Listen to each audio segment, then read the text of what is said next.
Hello friends, বং চ্যানেলে আপনাকে স্বাগত। এই চ্যানেলে আপনি খুব সহজে বাংলা ভাষায় ইন্ডিয়ান রেলওয়ে ট্রান্সপোর্টেশন রুলস এবং তার ব্যবহার সম্বন্ধে জানতে পারবেন। চলুন আজকে আমরা ইন্ডিয়ান রেলওয়ের সবচেয়ে আধুনিক system automatic block system, automatic signal, semi automatic signal এবং অটোমেটিক ব্লক সিস্টেমে কিভাবে গাড়ি চলাচল হয় সেই সম্বন্ধে আলোচনা করব। অটোমেটিক ব্লক সিস্টেম কি? অটোমেটিক ব্লক সিস্টেম কথাটির মধ্যেই রয়েছে অটোমেটিক, অর্থাৎ এই সিস্টেমটি অটোমেটিক্যালি চলে, স্বয়ংক্রিয়ভাবে চলে। চলুন একটু বিস্তারিত আলোচনা করা যাক। এই সিস্টেমে অটোমেটিক ব্লক সিগন্যালিং সেকশন থাকে, যেটি অটোমেটিক, সেমি অটোমেটিক এবং গেট সিগন্যাল দ্বারা নিয়ন্ত্রিত হয়। এই সিস্টেমে ব্লক ইনস্ট্রুমেন্ট থাকে না। স্বাভাবিকভাবেই যেহেতু ব্লক ইনস্ট্রুমেন্ট থাকে না, তাহলে এই সিস্টেমে লাইন ক্লিয়ার আদান প্রদান করা হয় না। তবে একটি ট্রেন সামনের ব্লক স্টেশনে চালানোর পূর্বে একটি ইন্টিমেশন প্রাইভেট নাম্বার দুইটি কনজিকিউটিভ স্টেশন মাস্টারের মধ্যে বিনিময় হয়। সমস্ত রানিং লাইন, ট্র্যাক সার্কিট এবং অ্যাক্সেল কাউন্টার বেষ্টিত থাকে এবং সমস্ত সিগন্যাল কালার লাইট টাইপের হয়। এই সিস্টেমে পরপর দুটি ব্লক স্টেশনের মাঝে একের বেশি গাড়ি যেতে পারে। এই সিস্টেমে সিঙ্গেল লাইন এবং ডবল লাইন উভয় ক্ষেত্রেই ব্যবহৃত হয়। যেহেতু পরপর দুটো ব্লক স্টেশনের মাঝে একের বেশি গাড়ি যেতে পারে, তো তাতে কি হয়, সেই সেকশনের ক্যাপাসিটি বৃদ্ধি পায়। এটি এই সিস্টেমের সবচেয়ে বড় অ্যাডভান্টেজ। নেক্সট চলুন আমরা আলোচনা করব অটোমেটিক সিগন্যাল সম্বন্ধে। অটোমেটিক সিগন্যাল কি? এটি একটি স্টপ সিগন্যাল। এটিকে আদার স্টপ সিগন্যালের একটি প্রকারভেদ বলা হয়। এই সিগন্যাল 1000 মিটার বা 1 কিলোমিটার পরে পরে বসানো হয়। এই সিগন্যালের নর্মাল অ্যাসপেক্ট গ্রিন, অর্থাৎ সবুজ, বা এটিকে প্রসিডও বলা যেতে পারে। যেইমাত্র কোনো একটি ট্রেন একটি অটোমেটিক সিগন্যাল অতিক্রম করে সিগন্যাল ওভারল্যাপ পার করে, অর্থাৎ 120 মিটার পার করে, সঙ্গে সঙ্গে তৎক্ষণাৎ তার পিছনের যে অটোমেটিক সিগন্যাল থাকবে তার অ্যাসপেক্টটা পরিবর্তন হয়। তো অটোমেটিক সিগন্যাল আমরা চিনব কী করে? এই সিগন্যালের পোস্টে সাদা সার্কুলার ডিস্কের মধ্যে কালো অক্ষরে এ লেখা থাকে। এই এ মার্কার, কালো সাদা ডিস্কের মধ্যে কালো অক্ষরে এ মার্কার দেখলেই আমরা বুঝতে পারবো সেটা একটি অটোমেটিক সিগন্যাল এবং তার নর্মাল অ্যাসপেক্ট কি? গ্রিন। এবং এই সিগন্যালগুলো কত কিলোমিটার দূরে দূরে থাকে? 1 কিলোমিটার পর পর বসানো থাকে। যখনই আমি এক্ষুনি বললাম একটি অটোমেটিক সিগন্যাল পার করার পরে যখন ট্রেনটি তার সেই সিগন্যাল ওভারল্যাপ, অর্থাৎ 120 মিটার পার করে, সঙ্গে সঙ্গে কি হয়, তার পরবর্তী যে সিগন্যাল থাকবে তার অ্যাসপেক্টটি পরিবর্তন হয় এবং তার সিরিজটা কি আছে? Red, single yellow, double yellow, green, লাল, একটা হলুদ, দুটো হলুদ আর সবুজ। এই সিরিজেই সিগন্যালটা চেঞ্জ হয়, এদিক থেকে এদিকে হতে পারে বা অপোজিট সাইডে এই সিরিজও হতে পারে। পুরোটাই অটোমেটিক্যালি চেঞ্জ হয় এবং কীভাবে চেঞ্জ হচ্ছে সেটা পুরোপুরি ট্র্যাক সার্কিট এবং অ্যাক্সেল কাউন্টারের জন্যই সম্ভব হচ্ছে। চলুন একটা ছবির মাধ্যমে আমি ব্যাপারটা বোঝানোর চেষ্টা করি। ধরুন এটা এ স্টেশন, এটা বি স্টেশন। বি স্টেশন থেকে একটা ট্রেন এ স্টেশনের দিকে যাচ্ছে এবং এটা পুরোপুরি একটা অটোমেটিক সিগন্যালিং সেকশন আমি দেখিয়েছি। প্রতিটা সিগন্যাল পোস্টেই এ মার্কার আছে, তার মানে এগুলো সবগুলোই পিওর অটোমেটিক সিগন্যাল। তো প্রথমে এই সিগন্যালটা গ্রিন আছে, তাই জন্য ট্রেনটি আগে গেছে। সামনের সিগন্যালও গ্রিন আছে, তারপরে ডাবল ইয়েলো, সিঙ্গেল ইয়েলো, তারপরে লাল। তাহলে গ্রিন আছে তাই গেছে, সামনে গ্রিন আছে পাবে, যাবে। তারপর double yellow means caution, attention, মানে স্টপ।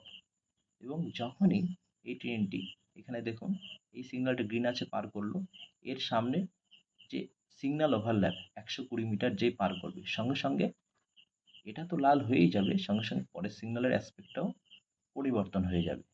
এটাই হচ্ছে অটোমেটিক সিগন্যালের সিস্টেম। চলুন নেক্সট আমরা আলোচনা করব অটোমেটিক স্টপ সিগন্যাল অন থাকলে অর্থাৎ লাল থাকলে কি করণীয়। যদি কোনো অটোমেটিক সিগন্যাল লাল থাকে অর্থাৎ অন থাকে, কি করবে? প্রথমে লোকো পাইলট ট্রেনটিকে অটোমেটিক স্টপ সিগন্যালের ফুট অর্থাৎ পাদদেশে এসে দাঁড় করাবে। তারপর G&SR general and subsidiary rule 9.02 অনুসারে লোকো পাইলট দিনের বেলায় 1 মিনিট এবং রাত্রিবেলায় 2 মিনিট দাঁড়িয়ে লং হুইসেল লম্বা বাঁশি বাজিয়ে ট্রেন ম্যানেজারের সাথে সিগন্যাল এক্সচেঞ্জ করে ওই সিগন্যালটি অন অবস্থায় অর্থাৎ লাল অবস্থায় অতিক্রম করবেন। যদি সামনের দৃশ্যমানতা পরিষ্কার থাকে তাহলে 15 কিলোমিটার প্রতি ঘন্টা, আর যদি সামনের দৃশ্যমানতা পরিষ্কার না থাকে তাহলে 10 কিলোমিটার প্রতি ঘন্টা গতিতে লোকো পাইলট ট্রেনটিকে পরবর্তী স্টপ সিগন্যাল অবধি নিয়ে যাবেন এবং ওই সিগন্যালের পরবর্তী যে সিগন্যাল রয়েছে সেই সিগন্যালের যা অ্যাসপেক্ট আছে সেই অনুযায়ী তিনি ট্রেনটিকে চালাবেন। অটোমেটিক সিগন্যাল অন অর্থাৎ লাল অবস্থায় পার করার পর যদি লোকো পাইলট সামনে কোনো ট্রেন বা অবস্ট্রাকশন দেখতে পান তাহলে কি করবেন? তাহলে তিনি তার ট্রেনটিকে সামনের ট্রেন বা অবস্ট্রাকশন থেকে 150 মিটার দূরে বা 2 মাস্ট, 150 মিটার সমান সমান মোটামুটি ধরে নেওয়া হয় 2 মাস্ট, মানে দুটো ইলেকট্রিক পোলের দূরত্ব, ততটা দূরে 150 মিটার দূরে দাঁড় করাবেন সামনের অবস্ট্রাকশন থেকে। ইএমইউ এবং মেমোর ক্ষেত্রে লোকো পাইলট 75 মিটার বা 1 মাস্ট, একটা ইলেকট্রিক পোল, মানে পরপর দুটো ইলেকট্রিক পোলের যে দূরত্বটা হচ্ছে সেই দূরত্বে তার ট্রেনটিকে দাঁড় করাবেন। দেখুন এখানে আমরা একটা ছবির মাধ্যমে বোঝানোর চেষ্টা করেছি। এখানে দেখতেই পাচ্ছেন একটা রেড আছে, তাই এখানে ট্রেনটি দাঁড়িয়েছে। সামনে একটা ট্রেন আছে, সে ডবল ইয়েলো পেয়েছে, যাচ্ছে তার স্পিডে। তো এই ট্রেনটি যখন দিনের বেলা যদি হয় তাহলে লোকো পাইলট 1 মিনিট GNSR 9.02 অনুযায়ী, আর রাত্রেবেলা 2 মিনিট পরে অন অবস্থায় পার করবেন 1 মিনিট, আর 2 মিনিট পরে দিনের বেলা হলে 1 মিনিট, রাত্রেবেলা হলে 2 মিনিট। এবং গতি কত থাকবে? যদি সামনের ভিজিবিলিটি অর্থাৎ দৃশ্যমানতা পরিষ্কার থাকে তাহলে 15 কিলোমিটার প্রতি ঘন্টা, আর যদি পরিষ্কার না থাকে সামনের দৃশ্যমানতা তাহলে 10 কিলোমিটার প্রতি ঘন্টা গতিতে সামনে এগোবেন। এবং গিয়ে যদি দেখেন সামনে কোনো ট্রেন আছে বা অবস্ট্রাকশন আছে তাহলে কতটা দূরে দাঁড়াবেন? 150 মিটার দূরে দাঁড়াবেন। আর ইএমইউ বা মেমো যদি হয় সেক্ষেত্রে 75 মিটার দূরে দাঁড়াবেন, মানে 75 মিটার পিছনে দাঁড়াবেন।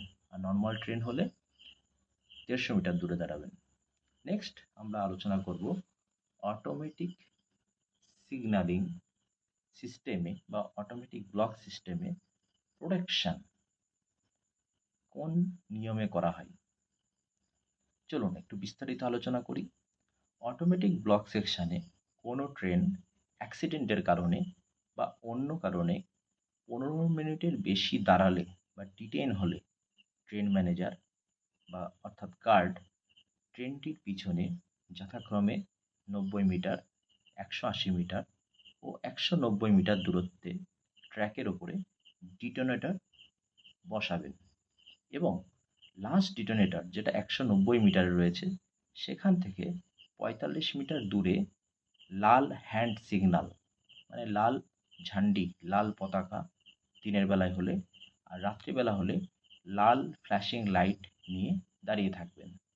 এবং যদি পিছন থেকে কোনো গাড়ি আসে তাহলে তাকে ডেঞ্জার হ্যান্ড সিগন্যাল দেখাবেন। দিনের বেলা হলে লাল ঝান্ডা বা লাল পতাকা, রাত্রিবেলা হলে লাল ফ্ল্যাশিং লাইট দেখাবেন। নেক্সট আমরা আলোচনা করব সেমি অটোমেটিক সিগন্যাল সম্বন্ধে। তো এখানে সেমি অটোমেটিক কথাটির মাধ্যমে বুঝতে পারছেন যে এটা অটোমেটিক সিগন্যাল বাট পুরোপুরি অটোমেটিক নয়। তো সেমি অটোমেটিক সিগন্যাল অটোমেটিক সিগন্যালের মতোই একটি স্টপ সিগন্যাল, এটি আদার স্টপ সিগন্যালের মধ্যে পড়ে। এই সিগন্যাল দুইভাবে কাজ হয়, এক ম্যানুয়াল স্টপ সিগন্যাল এবং দুই অটোমেটিক স্টপ সিগন্যাল। এই সিগন্যালের পোস্টে ইলুমিনেটেড এ মার্কার থাকে, অর্থাৎ প্রজ্বলিত এ মার্কার লাইট থাকে, যার ব্যাকগ্রাউন্ডটা কালো হয়। এখানে আমরা ছবিতে দেখানোর চেষ্টা করেছি। এখানে দেখুন এই যে এটা রয়েছে, এটা জল করে, জলে কালো ব্যাকগ্রাউন্ডের মধ্যে এ মার্কার থাকে, ইলুমিনেটেড এ মার্কার। যখন যখন ইলুমিনেটেড এ মার্কার সাদা রঙের, সেটা প্রজ্বলিত অবস্থায় থাকে, জল করে, জলে, তখন এটি অটোমেটিক স্টপ সিগন্যাল হিসেবে ধরা হয়। আর যখন সাদা এ মার্কার নিভে থাকে, অর্থাৎ জ্বলে না, তখন এটি একটি ম্যানুয়াল স্টপ সিগন্যাল হিসেবে ধরা হয়। এবং সেই সময় যদি ওই সিগন্যালটির নর্মাল অ্যাসপেক্ট, সেই সময়কার যে অ্যাসপেক্টটা লাল থাকে, তাহলে সেই সময় সেই সিগন্যালটি শুধুমাত্র T3693B এই অপারেটিং ফর্ম দিয়েই চালাতে হবে, নইলে সেটি যেতে পারবে না।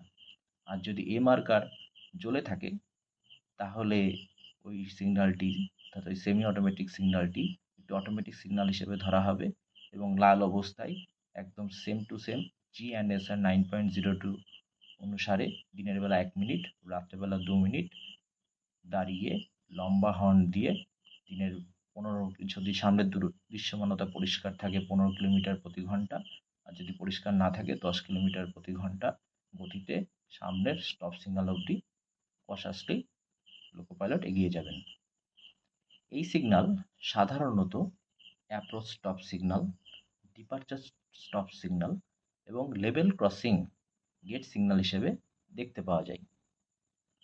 হোয়াইট ইলুমিনেটেড এ মার্কার, অর্থাৎ সাদা প্রজ্বলিত এ মার্কার জ্বলছে, এর থেকে নিশ্চিত থাকতে হবে ওই সিগন্যালের সামনের পয়েন্ট সেট এবং লকড আছে মেল লাইনের জন্য।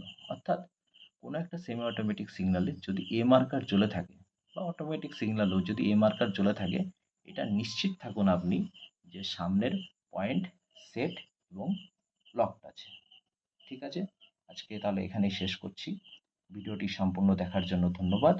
যদি আপনার মনে এই বিষয় সম্বন্ধে আর কোনো রকম প্রশ্ন থাকে, তাহলে অবশ্যই কমেন্ট বক্সে জানাবেন। ধন্যবাদ।